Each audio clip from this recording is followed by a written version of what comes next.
Assalamualaikum warahmatullahi wabarakatuh. Waalaikumsalam warahmatullahi wabarakatuh. Alhamdulillah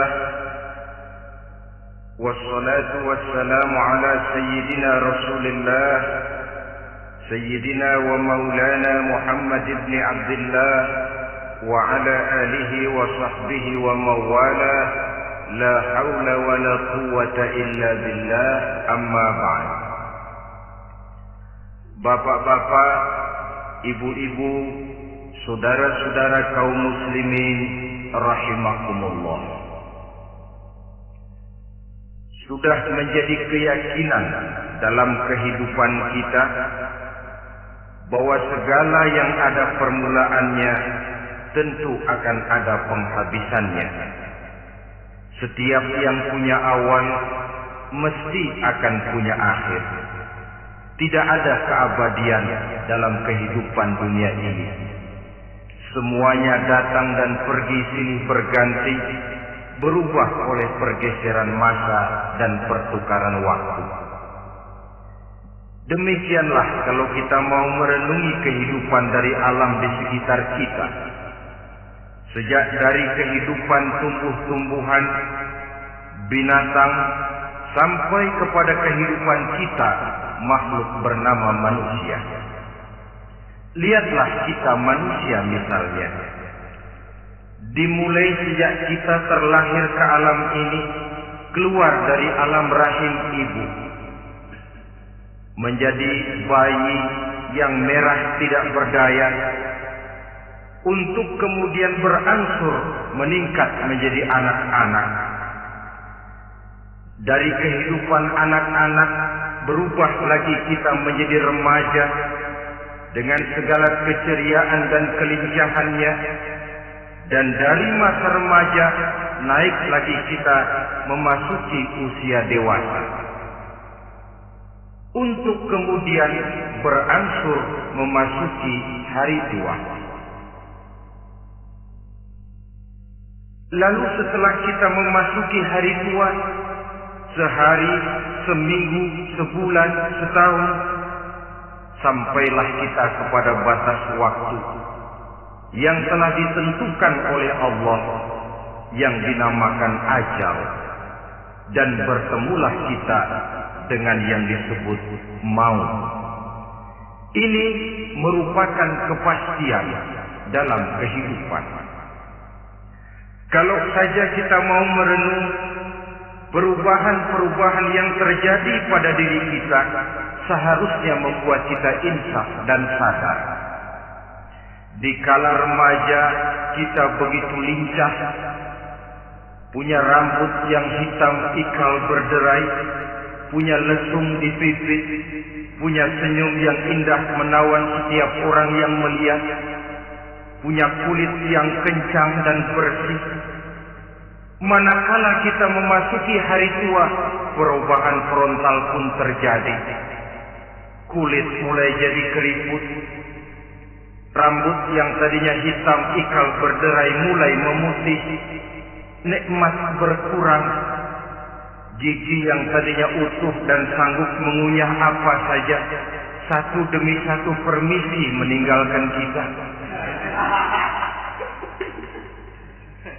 Sangat boleh jadi dikala remaja kita senyum semua orang terpikat, dikala hari tua dengan kulit yang keriput dan gigi yang tidak ada lagi, manakala kita senyum mungkin orang bakal lari dari sekitar kita. Kemana keindahan yang tadinya begitu menawan? Kemana senyum lesung pipit yang tadinya menarik perhatian orang?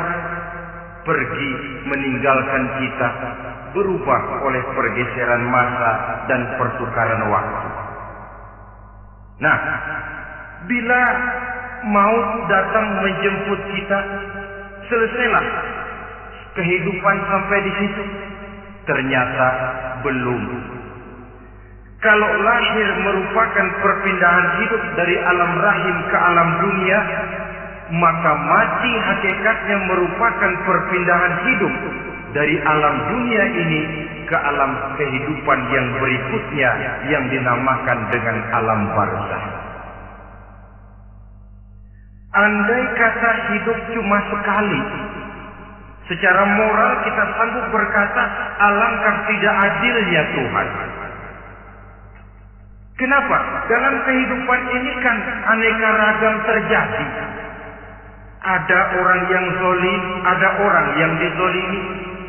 Ada orang yang membunuh, ada orang yang terbunuh. Ada orang yang kaya, ada orang yang miskin. Ada orang yang jujur, ada orang yang menghalalkan segala cara. Sehingga banyak ketidakadilan yang terlepas daripada pengadilan dunia. Lalu orang pun bilang, di dunia ini katanya banyak pengadilan tapi sulit keadilan. Di dunia ini mudah mencari pengadilan tapi sulit untuk mencari ketidakadilan. Andai kata hidup cuma sekali, tidak akan ada hidup sesudah hidup yang sekarang ini. Bagaimanakah nasib mereka yang lepas dari pengadilan dunia ini? Alangkah tidak adilnya Allah, andai kata tidak ada kehidupan sesudah hidup yang sekarang. Tentulah akan terjadi di mana orang menghalalkan segala macam cara untuk mencapai tujuan. Yang penting kan saya kaya, yang penting kan saya punya jabatan dan kedudukan tinggi. Kalau perlu jilat atas, jilat atas. Kalau perlu sikut kiri kanan, sikut kiri kanan. Kalau perlu injak bawah, injak yang bawah. Ini prinsip daripada orang-orang komunis. Dan pantas karena mereka tidak percaya kepada kiamat. Pantas karena mereka tidak percaya akan adanya kehidupan sesudah hidup yang sekarang ini. Maka saya menghimbau kepada seluruhnya, kita sudah kadang menyepakati negara ini berdasarkan Pancasila. Kita sudah kadang konsensus bahwa PKI dengan seluruh ajarannya tidak punya hak hidup di bumi Pancasila yang kita cintai ini. Maka salah satu ajaran PKI tujuan menghalalkan cara. Kita orang Indonesia yang berbudi pekerti luhur, yang punya nilai budaya tinggi, janganlah sampai mencaci PKI, membubarkan PKI, mengutukkan PKI, tapi dalam kehidupan sehari-hari prakteknya prinsip komunis kita pakai. Apa itu? Tujuan menghalalkan cara. Asal sudah tujuan tercapai, cara apapun saja halal. Itu pandangan hidup orang yang tidak percaya kepada adanya hari akhir. Sebagai muslim yang yakin akhirat ada, kiamat pasti akan datang. Hidup tidak cuma sekali. Maka kalau kita zalim, kalau kita berbuat aniaya, kalau kita melakukan korupsi, kalau kita merugikan orang lain, boleh jadi kita terlepas daripada pengadilan dunia. Tapi ingatlah, kita tidak akan pernah lepas dari pengadilan Allah. Pengadilan Qadhi Rabbul Jalil, di mana kita akan diadili dengan seadil-adilnya. Dan tidak satu perbuatan yang bersifat salah, yang bagaimanapun kecilnya, yang akan lepas dari pengadilan di akhirat itu nanti. Pantas saja kalau suatu hari malaikat Jibril datang menasihati Rasulullah sallallahu alaihi wasallam. Yang artinya juga menasihati kita semua.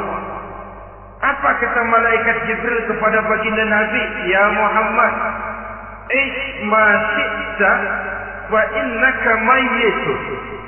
Hai Muhammad, hiduplah semau kamu, tapi jangan lupa kamu pasti akan mati.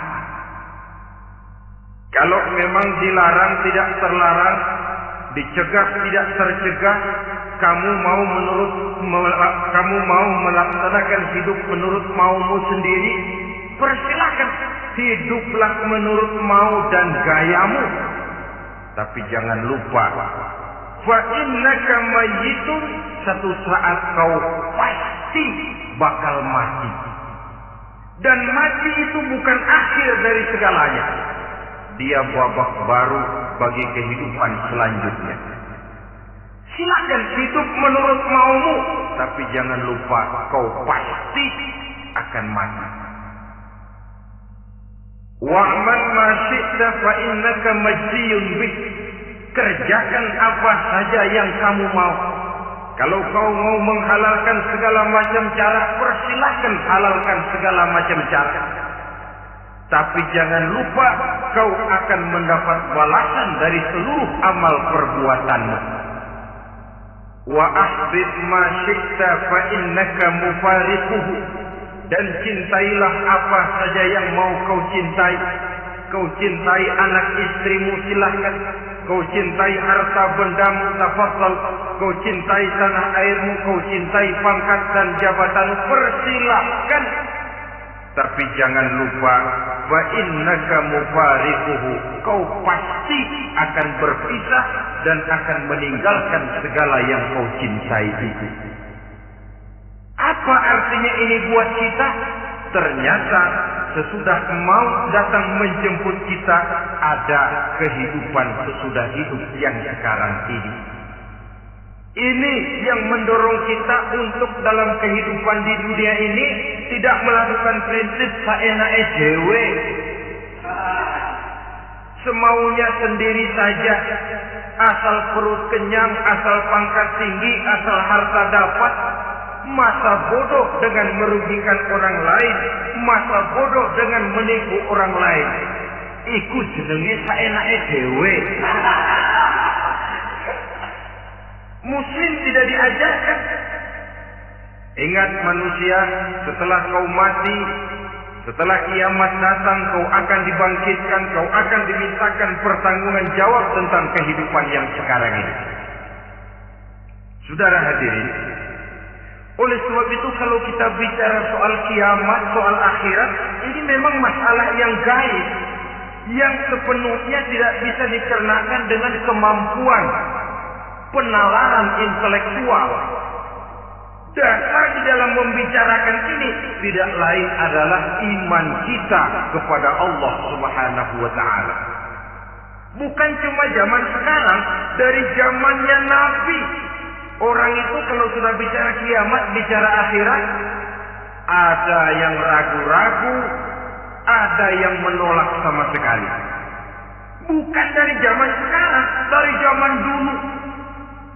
Pernah kok satu saat Rasulullah itu dakwah menceritakan, saudara-saudara, akan terjadi kiamat di mana Allah akan membangkitkan manusia dari kuburnya untuk memintakan pertanggungan jawab.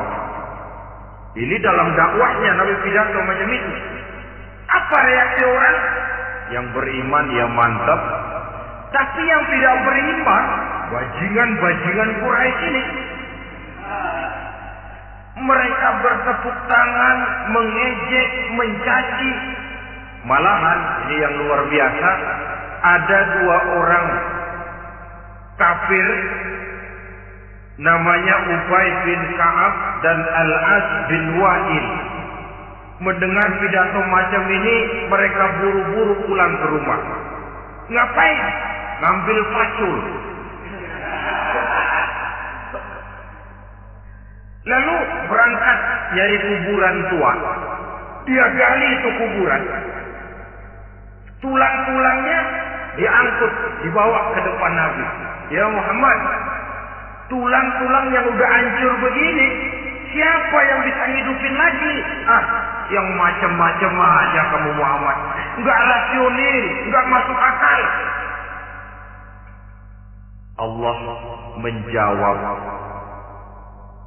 Apa kata Allah?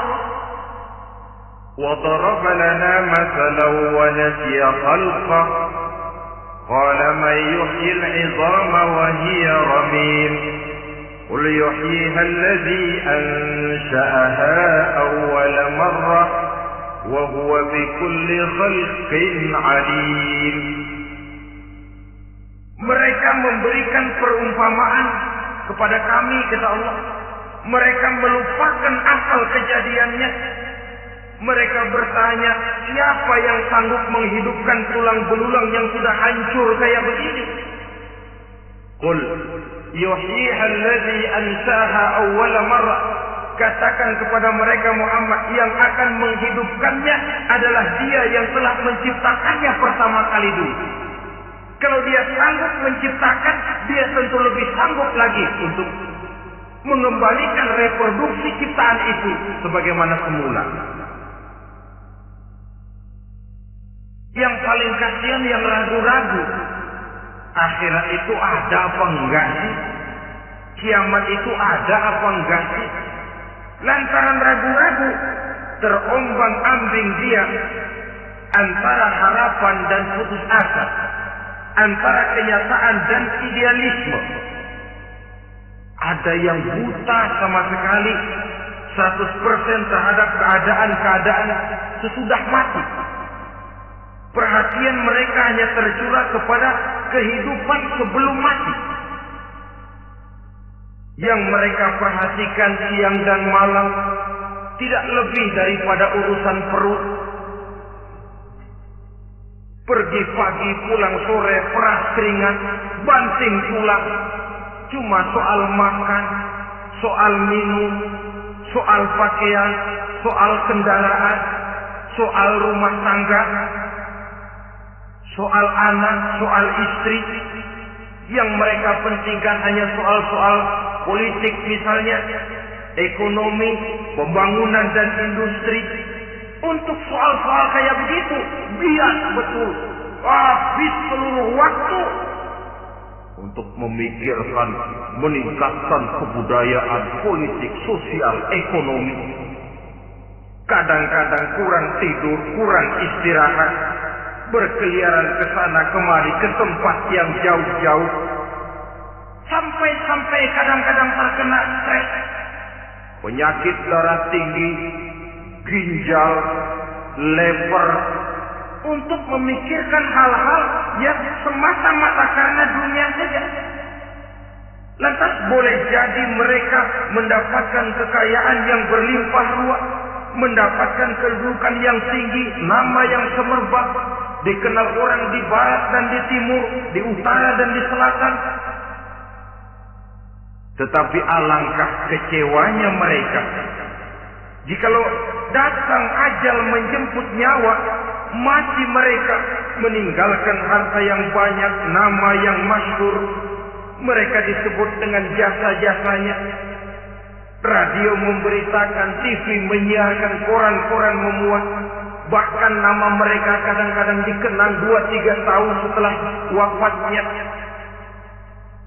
Tetapi dalam pada itu, roh mereka merintih, mengeluh, menderita, karena dilemparkan oleh Allah ke tempat-tempat yang kotor. Penyesalan yang sudah tidak akan ada gunanya lagi. Saudara-saudara kaum muslimin rahimakumullah. Oleh karena itu, kehidupan akhirat bukanlah dongeng dan tahayul, bukan khurafat dan khayalan. Kehidupan akhirat, hari kiamat adalah kebenaran dan kepastian. Dalam surah Al-Hajj ayat ke-7, Allah Subhanahu wa taala menyatakan, wa anna as-sa'ata atiyatun la raiba fiha wa anna Allah yab'atsu man fil qubur. Dan bahwasanya kiamat itu sesungguhnya adalah sesuatu yang pasti dan tidak ada keraguan-raguan lagi di dalamnya. Dan bahwasanya Allah sungguh-sungguh akan membangkitkan manusia dari kuburnya masing-masing. Nah, kalau kita sudah yakin kiamat sesuatu yang pasti adanya, akhirat sesuatu yang pasti adanya, dari mana pembicaraan tentang kiamat ini kita mulai? Tentu dari diri kita. Marilah kita mencoba melihat proses perjalanan hidup ini sampai kita memasuki kiamat. Hadirin, tidak ada makhluk secantik manusia. Tidak percaya, pernah ke Ragunan? Saudara masuk ke kebun binatang. Segala macam makhluk ada di situ. Ratusan macam jenis binatang. Bandingkan dengan saudara, kira-kira cakep mana?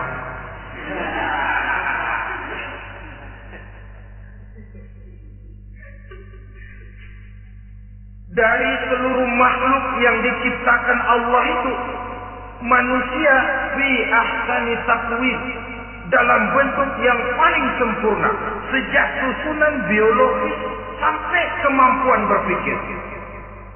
Biologis kita ya Allah, diciptakan kita begini rupa. Diberikan 2 kaki untuk berjalan, 2 tangan untuk bekerja. Diberikan 2 mata, dua-duanya di depan. Pernah saudara mikir kalau mata kita yang satu di depan, yang satu di belakang? Rasanya nggak laku kacamata.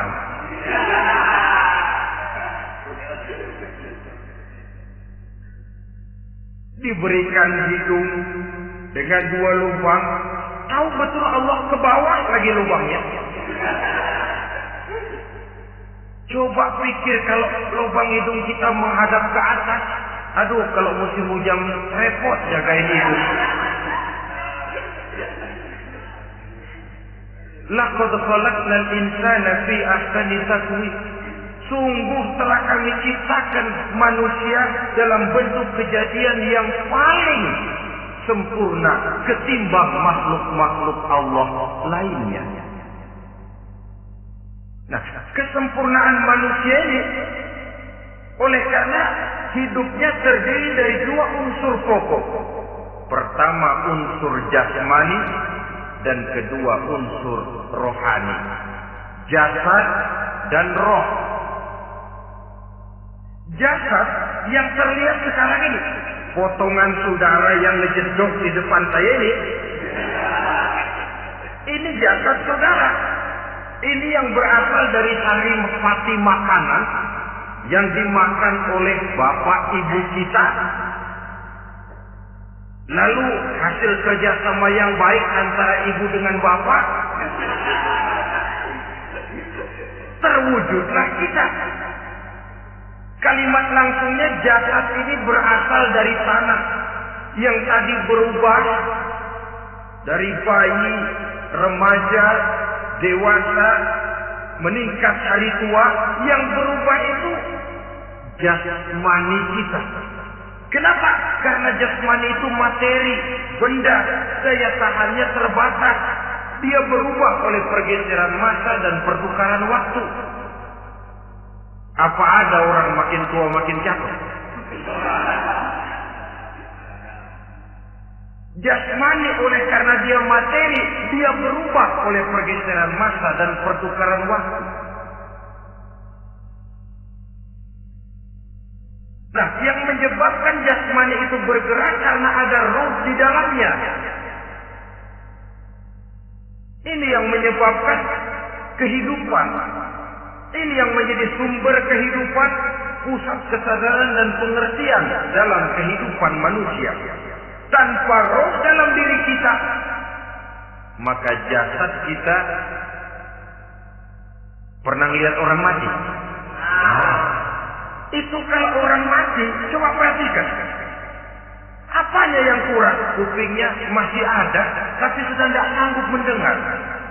Matanya masih lengkap, tapi tidak mampu melihat. Jangankan melihat, terbuka saja tidak. Mulutnya masih ada, tapi sudah tidak bicara lagi. Telinganya cukup, tapi sudah tidak sanggup mendengar. Kakinya lengkap, tapi tidak mampu lagi berjalan. Apa penyebabnya itu?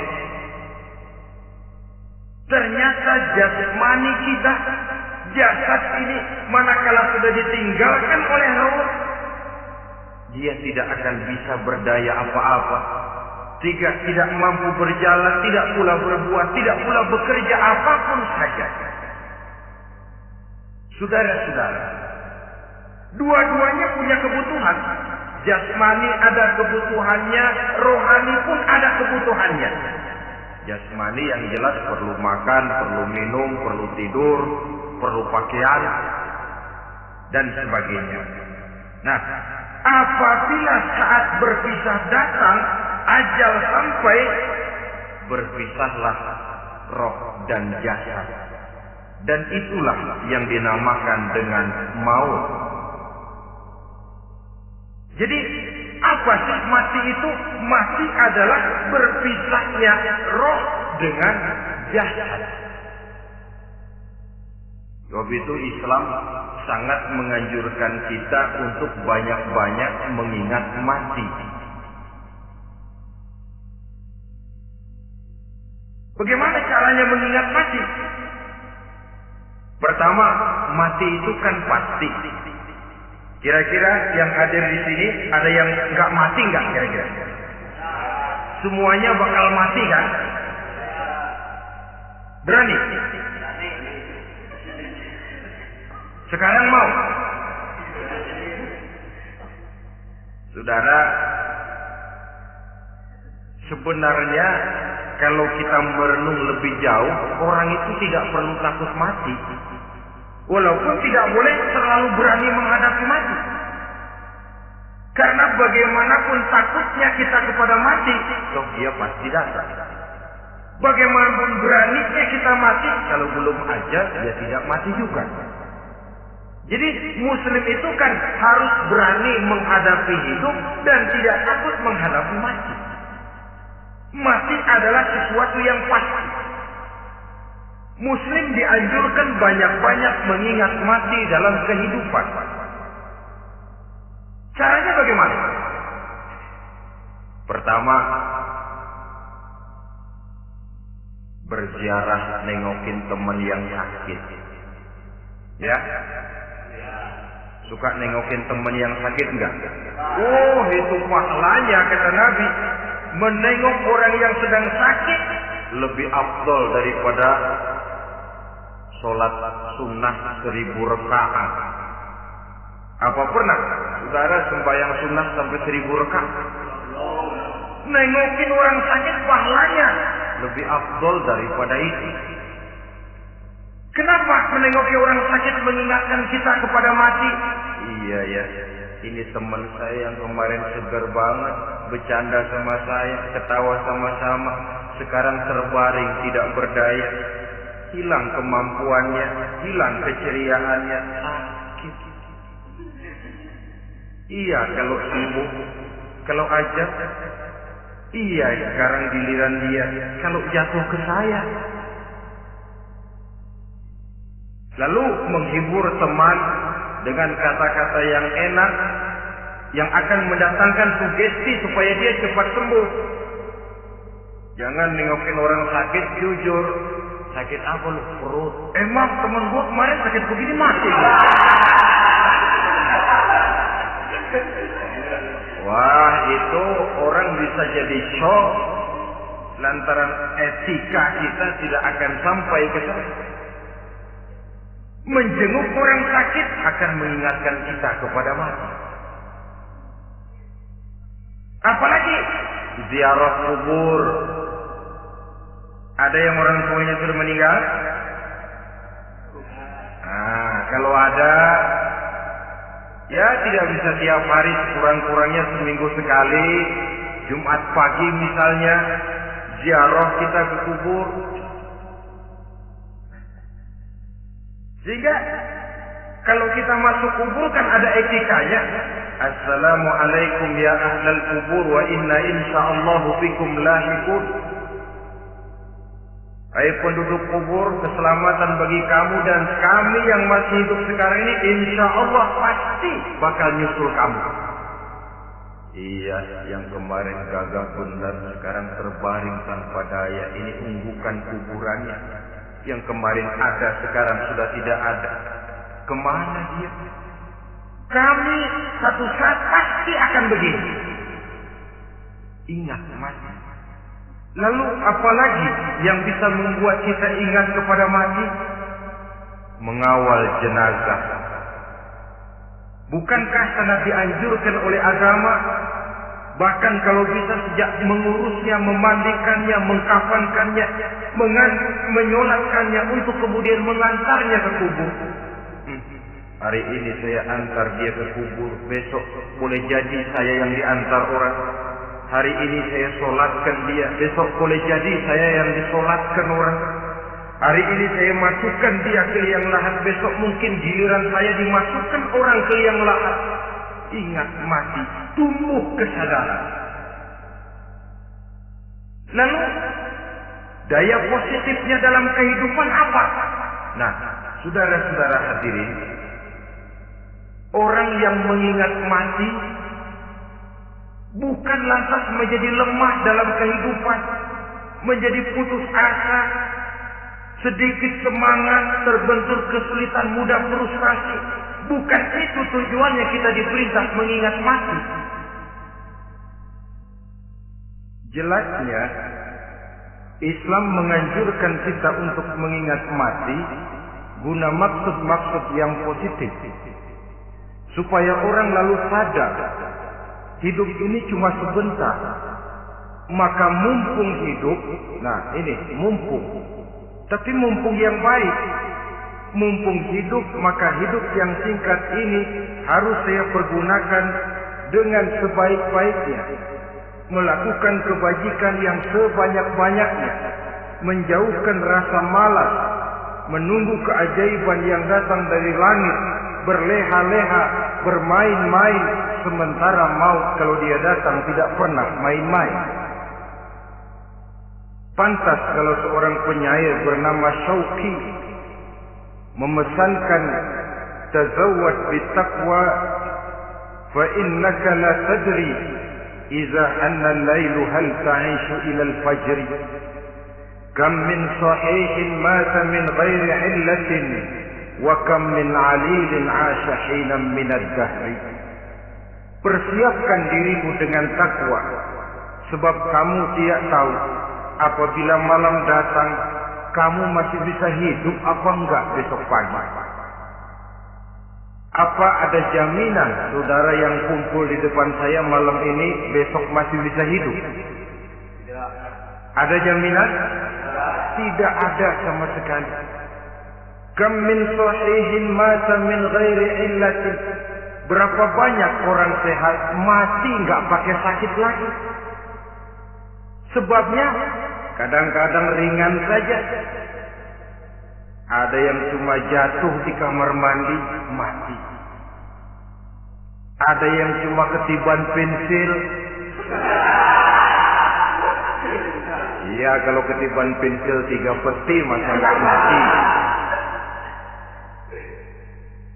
Ta'addadatil asbab wal maut wahid. Sebabnya boleh jadi macam-macam, tapi mati satu juga, yaitu mati. Dia seperti kelapa yang terlalu tua jatuh ke bawah, yang kembang baru keluar pun jatuh ke bawah. Itulah mati.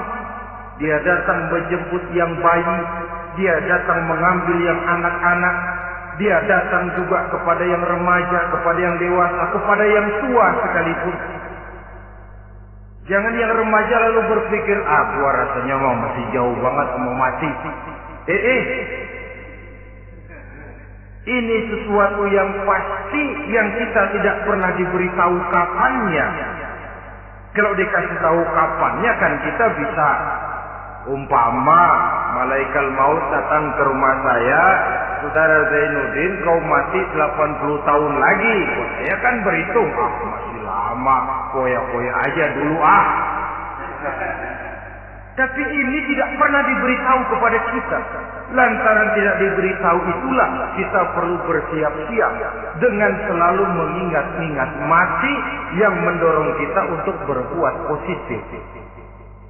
Satu contoh peringatan mati yang mendatangkan positif pada peristiwa ketika turun perintah hijrah.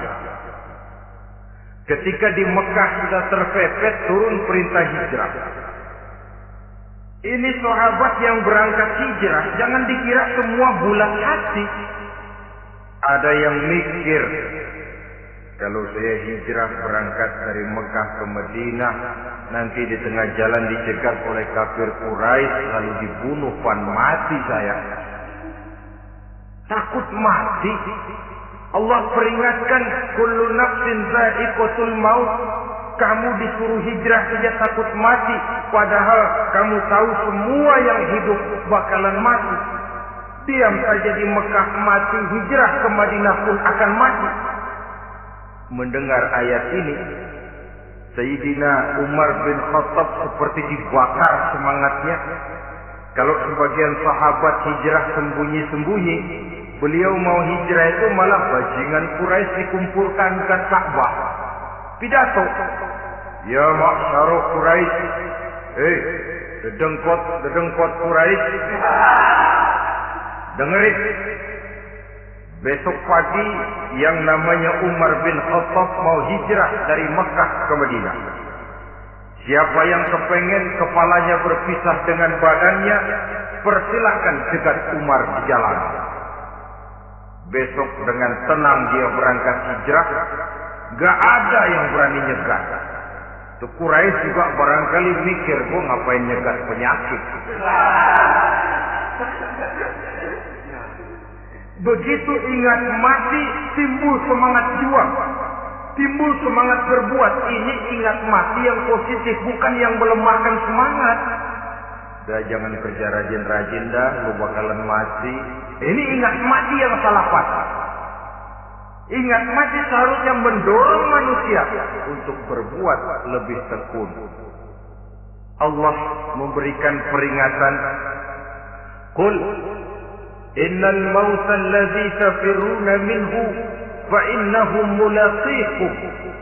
Katakan, maut yang kamu akan melarikan diri daripadanya, yang kamu takuti benar dia pasti akan datang menjemput kamu.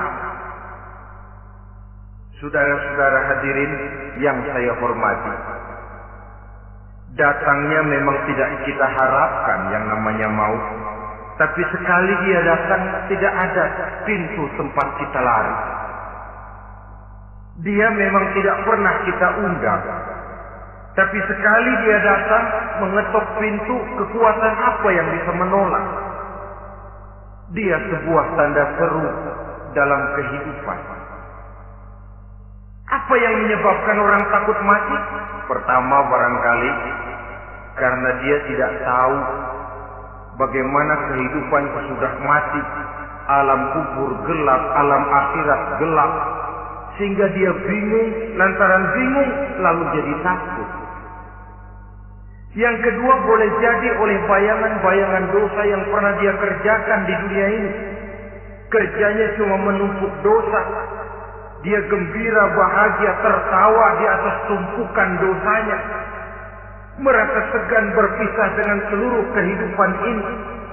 Sehingga boleh jadi maut adalah sesuatu yang ditakutkannya benar dalam kehidupan. Tapi bagaimanapun takutnya, tidak ada tempat lari dari dia. Dalam ayat lain Allah jelaskan, Aynama takunu yudrikumul mautu walau kuntum fi burujin musayyadah. Di mana saja kamu berada, dalam benteng yang paling tangguh sekalipun, maut pasti akan datang menjemput kamu. Nah, bagaimana caranya maut datang menjemput kita? Bila datang dia, sang malaikat pencabut nyawa, malaikat Israel namanya, hendak mengambil roh kita. Dalam suasana macam begitu, di akhir kehidupan dunia, dalam berhadapan dengan sakaratul maut, terbagilah manusia dalam dua bagian besar.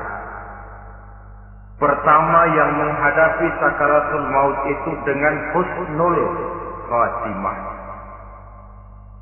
baik di akhirnya, sehingga pada saat ruhnya berpisah dengan jasadnya, kelihatan dia seperti senyum, mukanya cerah. Bahkan sebelum itu boleh jadi dia sempat meninggalkan pesan-pesan yang baik. Ada yang sempat azan, ada yang sempat baca Quran. Pernah kan nemui orang yang mau maghrib seperti itu?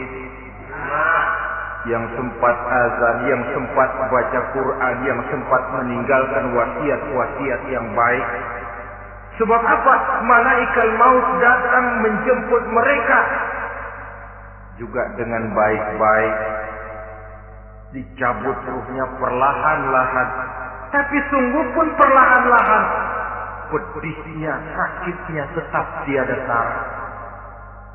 Rasulullah Sallallahu Alaihi Wasallam, dikala beliau hendak berhadapan dengan sakaratul maut, diceritakan mencelupkan tangannya ke dalam gelas berisi air, lalu mengusapkannya ke muka beliau seraya berdoa, "Ya Allah, mudahkan saya dalam menghadapi sekarat ini." Beliau juga yang mengatakan bahwa sakitnya sakaratul maut sama dengan 300 kali bacokan pedang. Sehingga kita diajarkan doa, di antara doa selamat itu kan ada Allahumma hawwin alaina fi sakaratil. Ya Allah, mudahkan saya di dalam menghadapi sakaratul maut itu. Ketika ruh ini keluar dari jasad, mata masih mengikuti ruh itu. Jika kadang-kadang ada yang matanya terbelalak dan tidak sempat ditutup, terbuka terus, mengikuti ruh itu keluar dari jasadnya.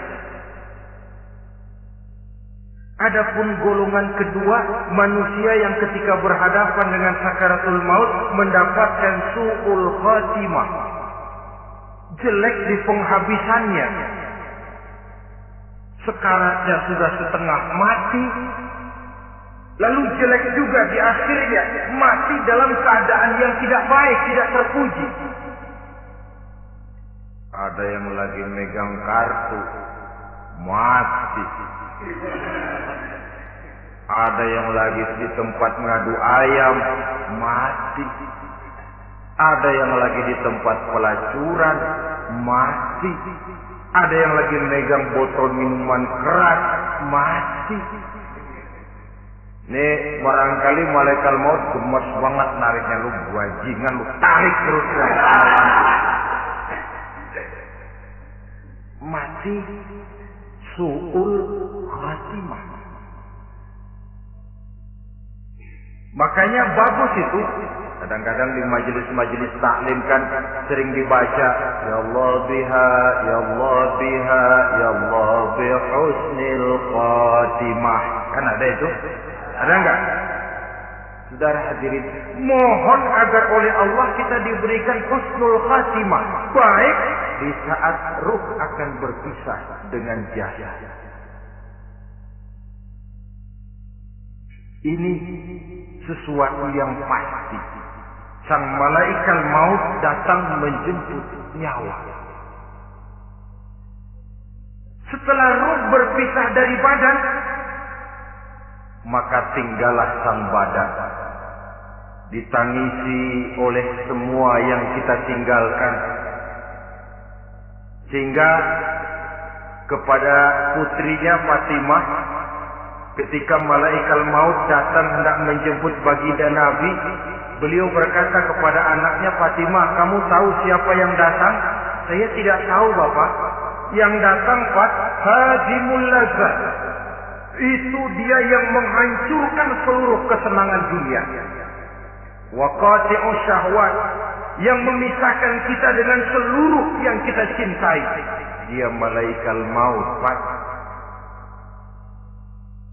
Manakala jasad sudah ditinggalkan oleh ruh, itulah yang dikerubungi orang.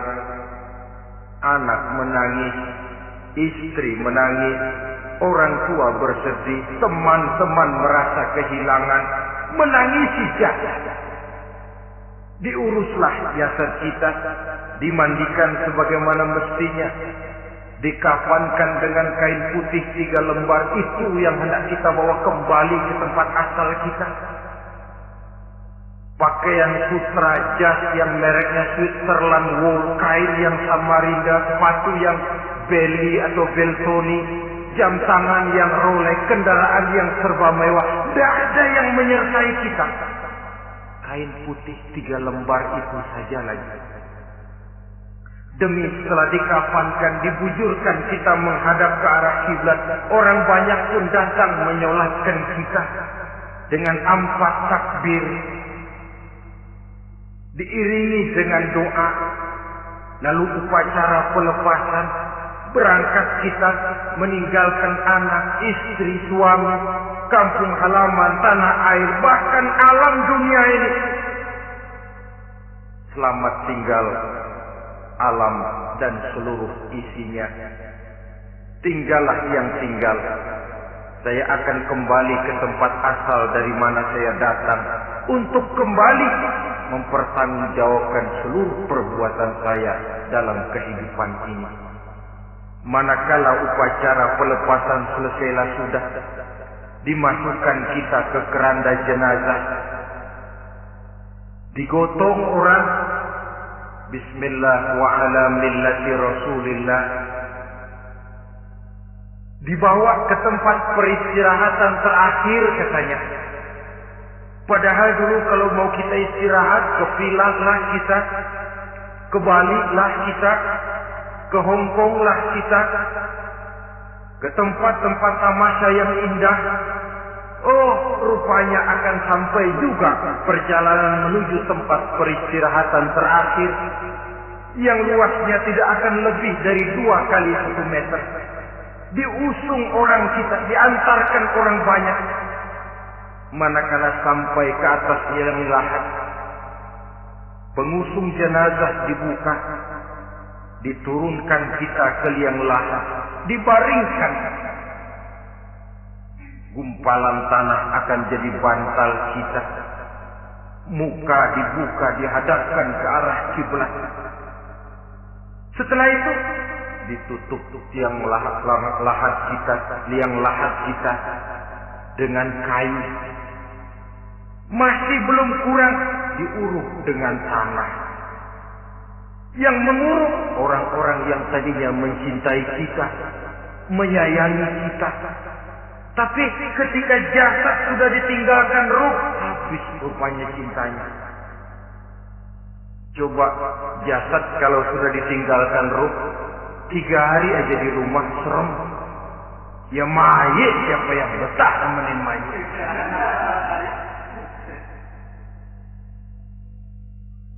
Lalu bila upacara pemakaman selesai, maka berusahalah semuanya. Para pengantar akan kembali ke rumahnya masing-masing. Maka masuk kita ke alam kehidupan, yaitu yang disebut alam barzakh atau alam kubur. Apa selesai hidup sampai di situ? Tidak. Hanya beberapa langkah setelah yang mengantar kita pulang, diriwayatkan dalam hadis Bukhari dan Muslim, bila seseorang sudah diletakkan di kuburnya, lalu yang mengantar kembali pulang, maka roh si mayit akan dapat mendengar bunyi terompak orang yang pulang itu. Bunyi terompaknya terdengar. Datang 2 malaikat menanyakan dia dengan pertanyaan-pertanyaan yang kalau bisa dijawab dengan betul. Dua malaikat yang bernama Munkar Nakir akan bilang, jawabanmu betul. Tenanglah kau di sini, naumatal arus. Tidurlah kau di sini seperti tidurnya pengantin. Orang yang baik-baik di alam kuburnya akan mendapat nikmat kubur. Sehingga masa penantian yang lama, jangan lupa, kita masuk ke kubur itu kan menunggu sampai datangnya hari kiamat. Jadi kalau kiamat umpama masih 1000 tahun lagi, ya 1000 tahun kita menunggu. Orang yang baik-baik penantian di alam kubur, kata malaikat, naumatan arus, tidurlah kamu seperti tidurnya pengantin. Bagaimana sih tidurnya pengantin? Enggak berasa. Iya, kata anak sekarang, endah aja udah. Begitu mendusin pagi, kata lakinya, malam sebentar bener ya Neng. Sebentar betul katanya malam. Ya tentu saja tidak terasa. Kenapa? Dia tidak pernah memikirkan waktu. Terbawa oleh kenikmatan dan kelezatan yang dirasakannya dalam kehidupan. Tapi orang kafir, orang yang dosanya bertumpuk, tidak sanggup menjawab pertanyaan dua orang malaikat, maka dia akan mendapat azab di alam kuburnya terus menerus siang dan malam sampai datangnya hari kiamat. Ibarat maling ayam ketangkep, belum masuk pengadilan udah dikebukin duluan. Kan begitu kan? Ada maling ayam nggak di sini? Nah, itu yang nyaut tadi pengalaman itu. Di sidang belum divonis, belum digebukin babak belur. Saudara hadirin, maka alam kubur bisa merupakan raudhatun min riyadil jannah. Taman di antara taman-taman surga pun juga bisa merupakan hufratun min hufarin niran, menjadi liang daripada neraka. Ada lagi riwayat yang dari Imam Muslim yang diperoleh dari Zaid bin Sabit. Zaid bin Sabit cerita, satu hari kami bersama Rasulullah sallallahu alaihi wasallam berada dalam kebun kepunyaan Bani Najjar. Rasulullah sedang duduk di atas keledai. Tiba-tiba entah bagaimana itu keledai terkejut, kaget, berontak, hampir Rasulullah jatuh. Rasulullah kemudian bertanya, rupanya di kebun itu ada kuburan tua, 5 atau 4 kuburan. Rasulullah lalu bertanya, saudara-saudara, ada yang tahu nggak ini kuburan siapa? Nggak ada ya Rasulullah. Memang kenapa? Ini penghuni kuburnya lagi disiksa oleh Allah. Andai kata boleh saya mohon kepada Allah supaya kamu dengar seperti yang saya dengar, andai kata saja kamu kuat mendengarnya, saya pasti akan berdoa. Tapi sayang, saya yakin kamu pasti tidak akan kuat mendengar mereka mendapat azab di kuburnya. Hadis sahih riwayat Imam Muslim dari Zaid bin Sabit.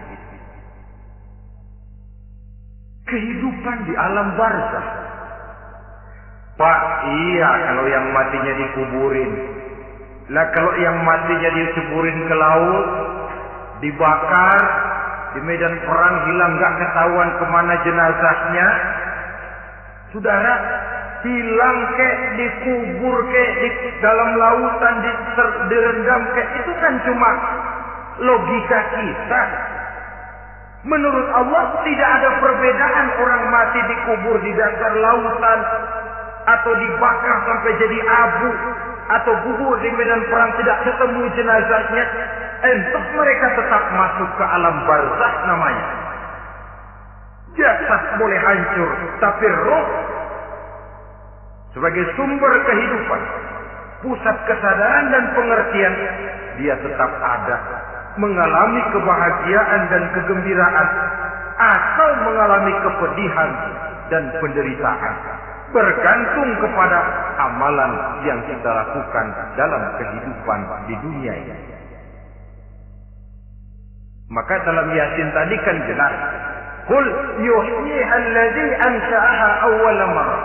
Yang menghidupkan mereka yang dikubur di dasar lautan, mereka yang dibakar sampai jadi abu, yang akan menghidupkan ialah Allah yang menciptakan mereka dulu pertama kalinya.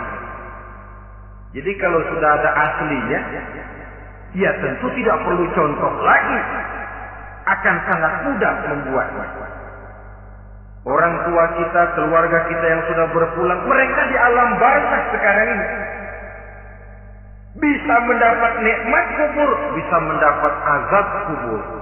Bergantung amalan mereka dalam kehidupan di dunia ini.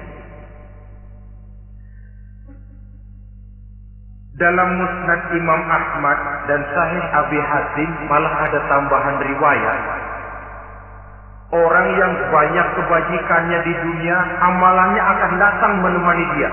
Sholatnya dekat kepalanya, puasa sebelah kanan, zakat sebelah kiri. Menghibur dia. Malahan dikatakan berbentuk orang yang cantik menemani dia di alam kuburnya. Aneh biasanya, man anta lam ara fid dunya ajmal minka. Siapa kamu? Di dunia ini belum pernah saya melihat orang secantik kamu. Dia jawab, ana amaluka sholeh. Saya adalah amalmu yang soleh yang kau kerjakan waktu di dunia. Saya sekarang diperintahkan untuk menemani kamu di sini. Alhamdulillah. Sedangkan amal yang jahat akan datang dalam bentuk yang menyeramkan menemani dia di sana. Bayangin deh, di kuburan ditemenin yang serem-serem. Sama juga di dunia.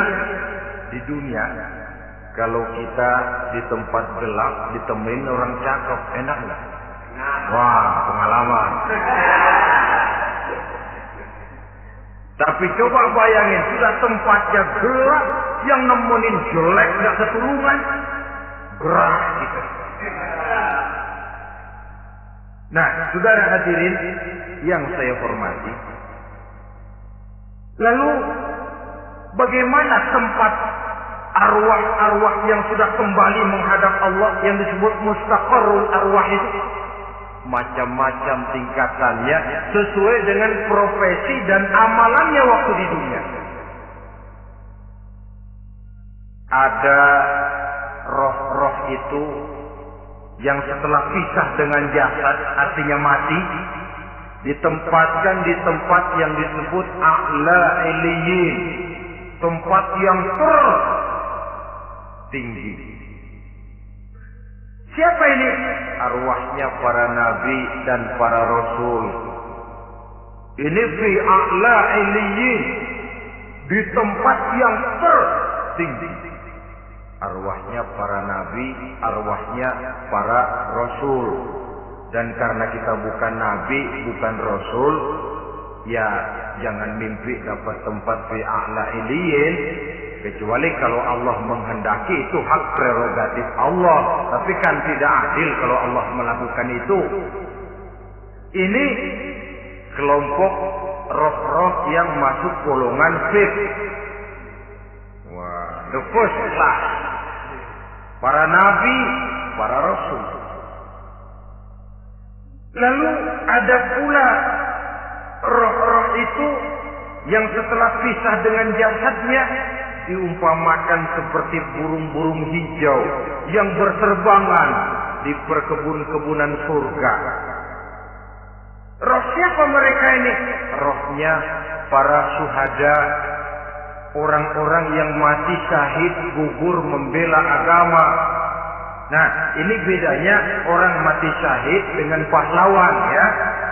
Apa bedanya syuhada dengan pahlawan? Kalau syuhada, orang yang gugur membela agama, niatnya karena Allah, mati syahid. Kalau pahlawan, orang yang gugur membela negara, orang yang dianggap berjasa kepada pemerintah. Klimaksnya, kalau orang mati syahid, jelas surga. Tapi pahlawan, belum tentu surga. Kenapa? Bergantung kepada negara macam apa yang dibelanya dan pemerintah model mana yang dibelanya. Di negara-negara komunis misalnya, banyak nggak pahlawan? Dengan sekian tanda jasa yang mati di medan perang dan sebagainya. Kira-kira pahlawan komunis masuk surga nggak? Ya, kalau pahlawan komunis masuk surga, kita nggak kebagian kapling di surga barangkali. Inilah bedanya pahlawan dengan orang mati syahid. Kemudian ada pula roh itu yang tertahan di pintu surga. Tertahan di pintu surga. Ini seperti tadi, orang yang mati syahid tapi masih ada kaitan di dunia. Rasulullah pernah ditanya orang, ya Rasul, kalau saya maju ke medan perang bela agama, mati syahid, apa saya masuk surga? Iya, masuk surga. Kecuali kata Nabi, kalau masih punya utang. Nah, tertahan di pintu surga. Ada pula roh itu yang tertahan di alam kuburnya. Ini umumnya seperti tadi itu. Ada mempunyai dosa, mempunyai kesalahan, sehingga merasakan azab kubur. Ada juga roh itu yang tertahan di permukaan bumi. Mereka yang dalam hidup selalu menumpuk dosa-dosa yang besar, meninggal sebelum keburu untuk bertaubat. Saudara hadirin yang saya hormati, inilah yang kita khawatirkan.